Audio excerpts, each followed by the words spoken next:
Hello and welcome back to my channel. If you are new here, my name is Layla and today I'm doing a subscriber financial review. Before I read you all the email and provide my suggestions for this individual, I do have 3 quick things to go over. The first thing is if you want a video just like this one for your financial situation, it will be anonymous. You can submit that info to my email. That is down in my description box, and then you'll also see a list of things that would be helpful for you to include in your email. I do have a few of these piled up in my inbox currently, so it will take me a few weeks until I get to yours, but I will. The second thing, if you would like to work with me one-on-one, I also offer that, and I do have spots open. I primarily help people to budget, to save, to come up with a plan to get out of debt, and to hold you accountable. I have a couple of coaching options, so those are on my website, and that is also linked down below. I will also soon be offering group coaching, so I have a waitlist for that. You can put your name and email at the link below. I also have a course coming, and you'll see when I go through this email that I'm about to read, she is somebody who I think would be a good fit to purchase the course or to sign up for group coaching. So if you're somebody who is really new to budgeting, to saving, to paying down debt, then those 2 things will definitely be a great fit for you, but more to come on that. Third thing, if you are going to provide any sort of feedback or suggestions for this individual in the comments, just please remember to be friendly. Let's go ahead and get to her email. She says, I'm a married woman, 34 years old, no children, but we have 2 dogs. I'm a waitress in the Midwest in a not very expensive city, and my husband and I keep our finances completely separate. This is a choice because we both like our independence with our own money. He is a saver, and I want to be a saver. Currently, I feel like that is years away. I tend to do really well for a month or 2, and then something switches, and I end up going downhill again. This debt is mine, and before I would consider merging with my husband, newly married, I would want to get rid of the majority of my debt. I just want to say that I really respect you for calling this out and for even doing that.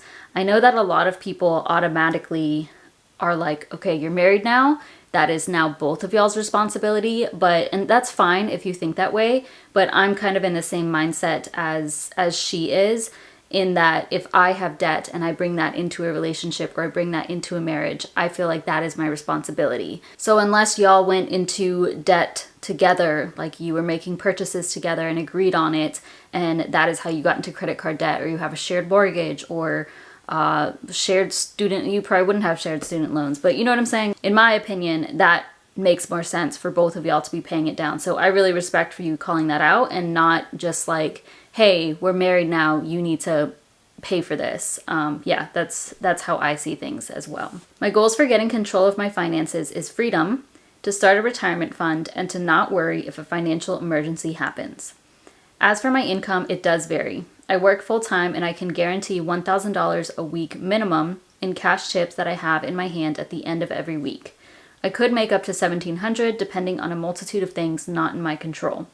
I comfortably budget at this time $1,200 a week. I make $8 an hour on the clock and I get a paycheck every 2 weeks, but since I am a tipped employee, my paychecks are very low, usually around $1 to $3.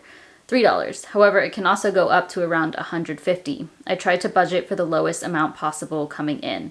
And in case you don't know, the reason her paychecks are so small is because she is receiving cash tips, so the taxes are taken out. So like they account for that as your income. So then from your actual paycheck, they take taxes out of that. So even though she's paid $8 an hour and you would think, oh, that's going to be like, a few hundred in the month, it's not going to be that because the taxes are taken based off of her tipped income. Since my income is random, I guess I get confused how to budget anything over the bare minimum. I have used spending in the past as a coping mechanism to personal issues. I am getting over this now in therapy. If I see money in my account, I feel like I can spend it rather than allocate it properly. That's good to know. I'm also very glad that you are in therapy. Looking at her debts looking at her debts basically, I would assume that you may have had a spending problem. She kind of addresses that. So I'm glad you are getting that taken care of, because if you're not addressing that in therapy, then it's something that is likely to just come back up in your life. Even if you improve things, you may go backwards again. As for our monthly bills, I pay our mortgage, my husband pays utilities and most subscriptions. We share our cell phone bill and one credit card payment, mattress, monthly. I tend to do the $5,000 envelope saving challenge, and then once I collect, I pay large sums to my debts. I normally do this challenge in 2.5 months to 3 months. I have paid off several cards already doing it this way, however, I don't know if that's the best way to do it. No, not the best way to do it, and we will talk about that. Should I save that money and make large payments or make several payments monthly to the card I'm working on? I'm loosely doing the Snowball method. Yeah, so no, you should not save that money and make large payments. You should be, if the money is available outside of your emergency fund, you're going to have your emergency fund separate. We'll talk about that in just a moment. But I don't want you to save any sort of lump sum to make extra payments to your debt at one time.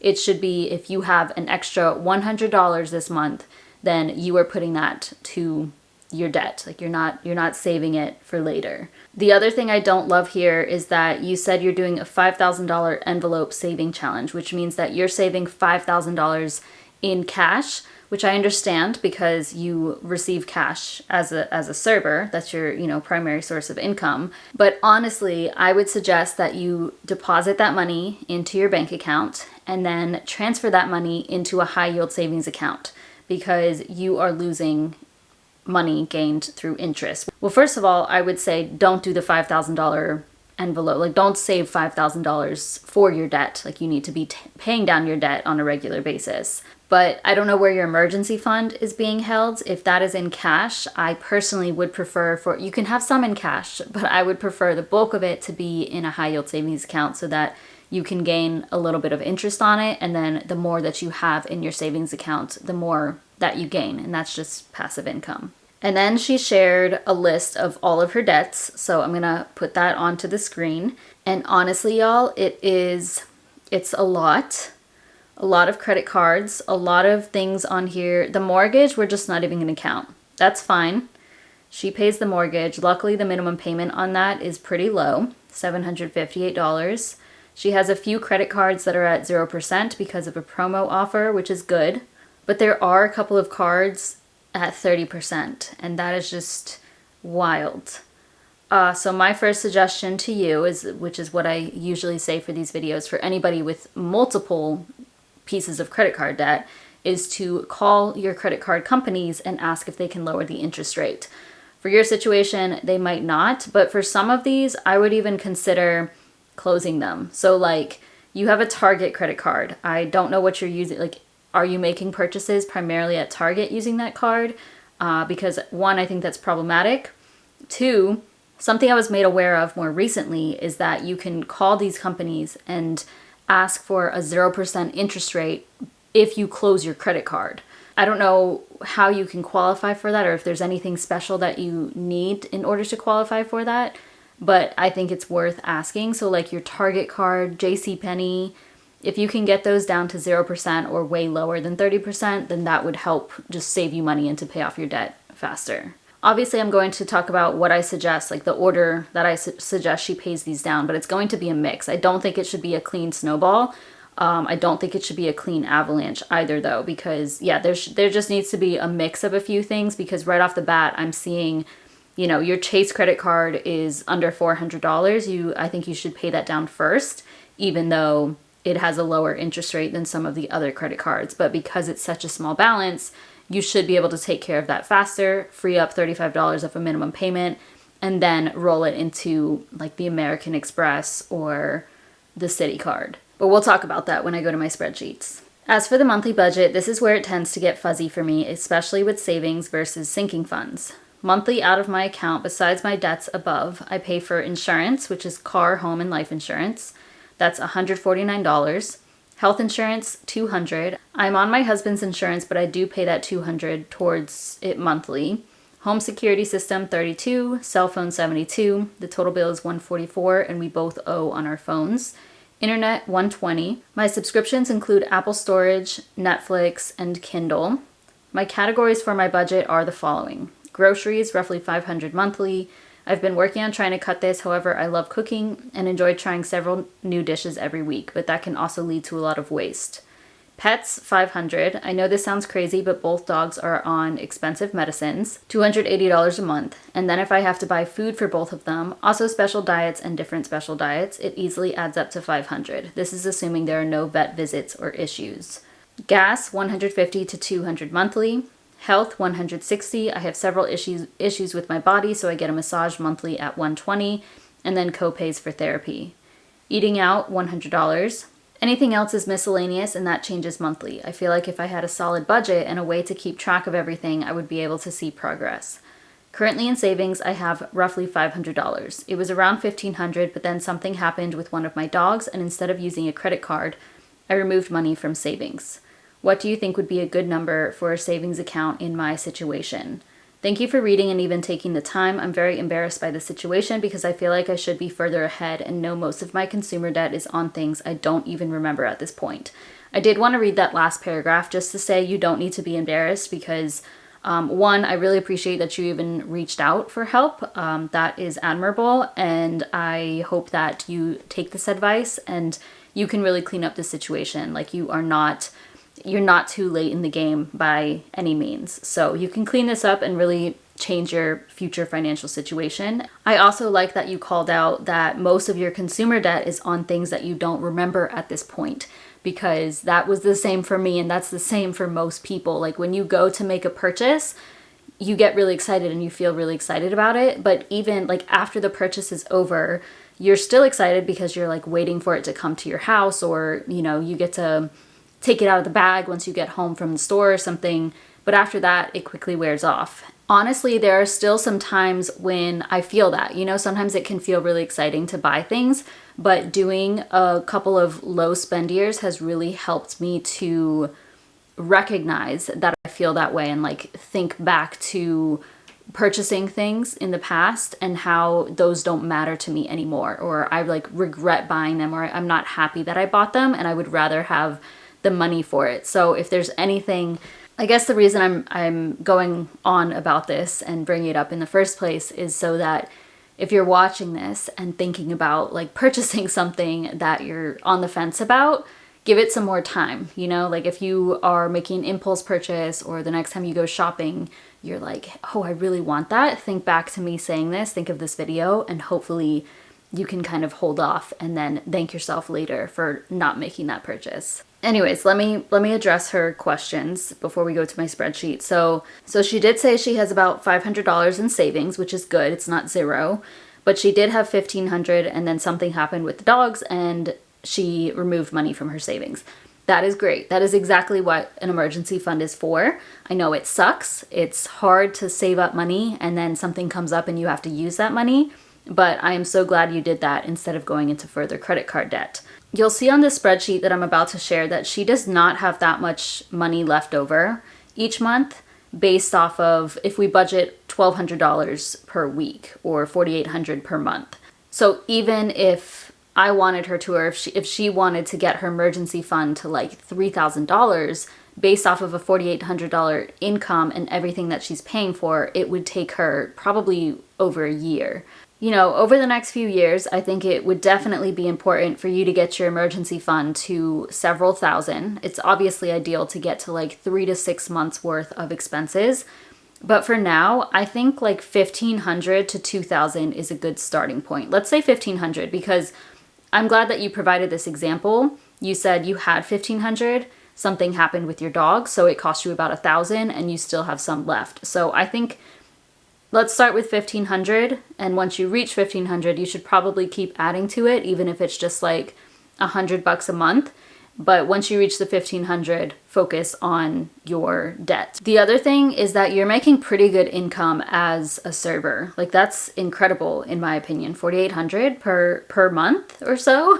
That's a lot for a server. I don't know if that's normal, but whatever you're doing, that is working out really well. And you said you can make more than that, whatever it is, whatever it takes for you to make more than that. If you have to work extra shifts, if you have to, you know, pull more tables during your shift, then I think you definitely need to do that in order to see faster progress with everything. However, you'll see on my spreadsheets that even if she just makes the minimum payments on her debts, it's not that bad. So let's go ahead and take a look at that. All right, y'all already know the drill. We are looking at my debt snowball / avalanche tracker. This is available for purchase on my Etsy shop. I did list out all of the debts that she shared with me, the balance, the minimum payment, and the interest rate. I did not include the mortgage on here just because I don't think you need to focus on that right now. I also don't have room for that on this only holds up to 15 debts, so I don't have room for it. As I mentioned with the Chase credit card, I think that one should be first just because the balance is so low. Let me start by saying that I do prefer the debt avalanche method. So that is paying the highest interest loan first and then working down to the lowest. But hers is going to be a mix of things. It's like snowball, avalanche, just kind of urgency type of thing, which is usually the case when a lot of different debts are involved. So yeah, the Chase is first, and you should be able to pay that fairly quickly. You can see here, this is if you're not making any extra payments to your debt. You're just doing minimum payments, and you may have to do that. This is hard to predict when you are a server, and maybe I'm thinking going into the holiday season that you're probably going to make more in November and December. So maybe you can completely pay off your Chase credit card in November, and that would be great because then you can get ahead of things and move on to your next one. So I don't have true, this is what things will look like for her situation, just because that is different than other people who are earning a salary or a fixed income. After that, you can see that it does basically follow the debt avalanche method. So we're focusing on the highest interest debts, and that would be your JCPenney card, your American Express, the First City card that you have, PayPal, Target, Apple. Yeah, you can see here the breakdown of that. And once we get through all the cards that have a high percentage, everything else is 0% for the most part, except for her car and student loans. But the reason that I put the 0% down at the bottom is because that promotional offer for both of them ends in 2024. So I think that's fine. While it's 0%, let's deprioritize that and focus on these ones with the higher interest. Even if you aren't able to pay those cards down before the promotional offer ends, that is okay. I would rather you take advantage of them being at 0% for right now. But technically, it is possible for you to completely knock those out before the promo ends if you make some extra income. And then the reason I put your car before the mattress and the love sack is because she said that those are at 0% until they're paid off. So hopefully that's true. I don't know if there's it's at 0% until X time. But if it's strictly until they're paid off, then that's fine. Just float through that, pay them off when you pay them off. You could pay them off faster. I do suggest that if you're able to, but by the time you get through everything else, you'll probably have already paid those off anyway. And we'll talk about that. That's actually what these numbers in this column are showing. And then finally, I put her student loans last. She told me that the highest loan is 4.6%. So obviously there's multiple loans within this one loan. Luckily, it's not too much. Your minimum payment isn't too bad. The highest interest rate isn't too bad. And I did just put it as one line here. And I want that to be last because y'all know with federal student loans, there's a lot more opportunity to put those into deferment if you need to, or who knows if the cancellation comes back, or forgiveness, something like that. So yeah, if we compare student loans to everything else on this list, that is definitely lower in priority. Now, like I said, this is her not making any additional payments, no extra payments. And she would actually be completely debt-free, aside from her mortgage, by June 2027. And in my opinion, that is not that bad. And the reason that it happened so quickly is because look at her minimum payments. $1,800 of minimum payments, all of which, once you pay off one, you then snowball that minimum payment into the next highest interest debt or whatever's next on this list. With this situation, if you are just making minimum payments, you are going to first pay off your Chase credit card and then your JCPenney credit card. But before you even pay off the next one on this list, you're already going to pay off the mattress. That's going to be the third one that you pay off. Because if you're making payments month over month, you're going to just naturally pay that one off, and that will be before your American Express. Same thing with your car. You're actually going to pay off your car. There's not that large of a balance because you have a pretty high minimum payment on your car. $455.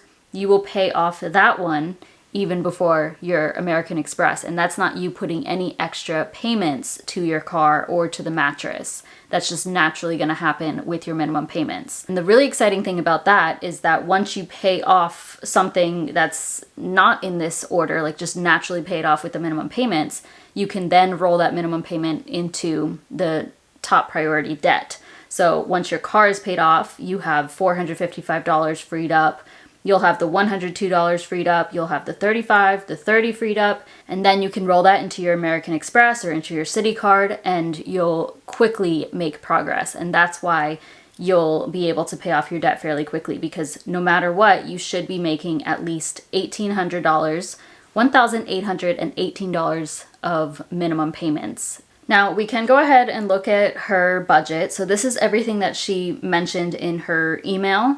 Her income I put at, she said she's comfortably budgeting $1,200 per week. So I did $1,200 times 4, and that comes to $4,800. So that's the income that she's working with. And I'm not going to be able to fit everything on here just because there is quite a bit of debt. So from this line down, those are all of her debts. And then obviously her mortgage is up at the top. There wasn't anything super problematic in what she sent me, in my opinion. I do think the groceries are a bit high, and you can lower that, especially since you called out that oftentimes what you purchase ends up going to waste. So definitely something to work on. I suggest lowering this down to like 400 or so, if anything, and I think you can easily adjust to that. I did keep your pets at 500. I think that's fine. I actually think it's good to budget that, and anything that you don't spend for them in the month, I would put that to your emergency fund. So I think that would be a good way to start building up your emergency fund, because you do want to focus on that first. So before you make any extra debt payments, I do think that you should get your emergency fund to at least $1,500. And that may take some time, but you should be able to speed that up if you do that strategy. So anything that you don't spend in the pets category, put it to savings, since that's potentially what you're saving for, you know, something with your pets. And then of course, if you make any extra income, go ahead and put that to your savings. And then once you reach 1,500, you can keep adding to your savings, maybe 100 a month, 200 a month, something that you feel comfortable with. And then any extra cash you have after that from your spending for the month, you will put toward your debt, whatever debt you were focusing on based off of the order that we were just talking about here. I did add in a miscellaneous category for 100 here, so that is accounted for. I do suggest trying to stick to this budget as much as possible. And really that's where this all starts. Like, I don't have a laid out plan for her. I didn't create any other separate budgets, because the main focus here is that you just need to budget and track your spending every single month. That is such a great place to start, because you are going to see what you're truly spending each month, because I think that may be a problem. The other thing is, I don't want you to use any of your credit cards. Like, if you are continuing to make purchases with your credit cards, that needs to stop, because it's going to start getting confusing. She didn't mention if she's already stopped that, but for your situation, I want you to stop even if there are rewards involved, like no credit card use. Another thing is your income. It is okay that you have a different income each month. When you create your budget, you're going to create it off of your base income, what you know 100% you will likely receive in the month. So for you, I think that is $4,800. Maybe you could even do that at $4,000, because that's actually what I started with. I was like, let's be super conservative here and let's just pretend her income is only $4,000, and you don't have enough money to do that. I mean, even if we made some adjustments here, it just wouldn't work out. So you do basically need to, because your minimum payments on your debts are over $1,800, you do need to be making a decent amount of money in order to afford all of that and everything else that you are spending on. You're also in a situation where I would recommend to you to try to do things extreme for a month. So if you can, in November or in December, maybe even in January, when you're going into the new year, go really extreme in your budget for a month. How can you cut your groceries down to $200 for the whole month, or challenge yourself and do like $150? Would it be possible for you to increase your income one month to $6,000 and combine that with lowering your expenses? Maybe one month you don't go out to eat at all in combination with lowering your groceries, increasing your income, and selling things around your house. So that's another thing. Are there things that you can sell so that you can make some quick cash and then bulk up your emergency fund real quick or make extra debt payments?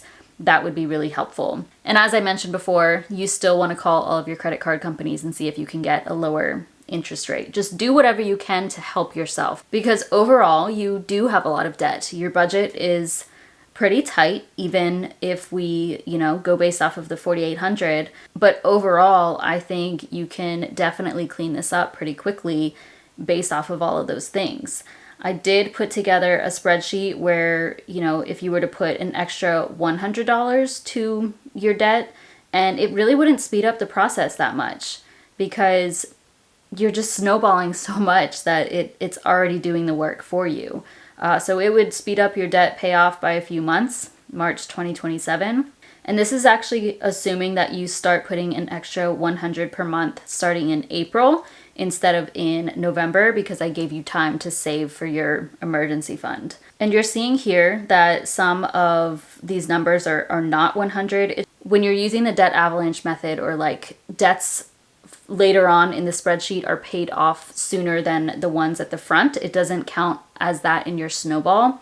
The important column here really is this total payments one. So if you're making an extra 100, the total payment should be 1918 across the board. And that's how I adjusted these numbers over here. So yeah, for your situation, I don't have like all of the budgets laid out like I usually do, or all of these different spreadsheets to look at, just because I think the top priority is just starting to budget and track your spending. This is exactly why I think if you're in a situation like this, and to this person who this video is about, she would be a good candidate for the group coaching, as well as my course coming out soon, because it's like for beginners to all of that. And it can be confusing, especially when your income fluctuates, but you don't have to make it too complicated. As long as you are budgeting as if your income is the lowest that it could possibly be for the month, then you should be okay. And you already know that you have to make those minimum payments. So if you're making those minimum payments right now and you're able to do that,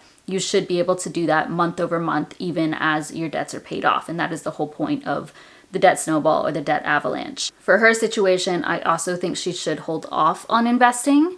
If you have a 401k or something with whichever restaurant you're serving at and they offer a match, then I think you would be okay to take that. But I'm not sure if that's even offered. Outside of that, just hold off, wait until you're debt free. At least wait until you get to your student loans. So if all of your debts are paid off aside from your student loans and your mortgage, and then you wanted to start investing, I think that would be a good point. But even if you wanted to wait until you were completely debt free, that should be fine, and you will be able to catch up. You'll be debt free before you turn 40, and then after that, instead of putting $1,800 plus to debt, you'll be able to put that to investments. And yes, your money would go a lot further right now if it was invested, but if you're investing $2,000 plus in the future, you'll be able to catch up and you will be okay.